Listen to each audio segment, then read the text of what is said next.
Assalamualaikum warahmatullahi wabarakatuh. Perkenalkan, saya Siti Nur Hasanah dari kelas non-reguler. Ingin mereview pembahasan hukum pidana pada pertemuan ke-9 yang didoseni oleh Profesor Dr. Hajjah Heni Nuraini SHMH dan diasisteni oleh Dr. Emrendi SHMH.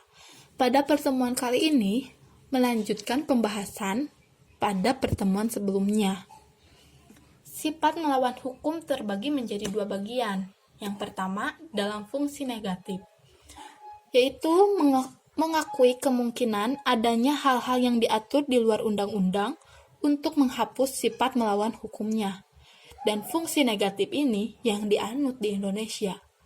Dan yang kedua, dalam fungsi positif, yaitu menganggap perbuatan itu sebagai tindak pidana walau tidak nyata, diancam dengan pidana dalam undang-undang, mengakui adanya hukum tidak tertulis dengan hukum positif. Dan fungsi positif ini sudah tidak dianut lagi. Apakah sifat melawan hukum harus dibuktikan?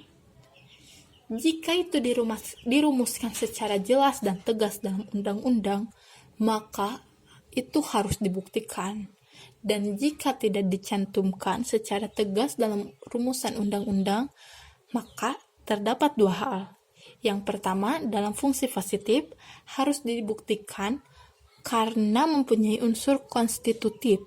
Dan yang kedua, dalam fungsi negatif itu tidak perlu dibuktikan. Rumusan sifat melawan hukum. Dalam undang-undang, kata-kata melawan hukum itu bermacam-macam. Yang pertama, melawan hukum, wederrecht, onrechtmaat, seperti diatur dalam pasal 167 dan 168, 335 ayat 1 dan 552 KUHP.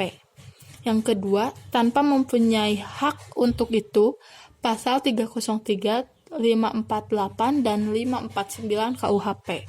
Yang ketiga, tanpa izin atau zonder, verloop, pasal 496, 510 KUHP.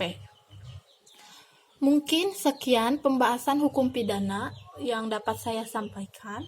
Mohon maaf bila ada kesalahan. Wassalamualaikum warahmatullahi wabarakatuh.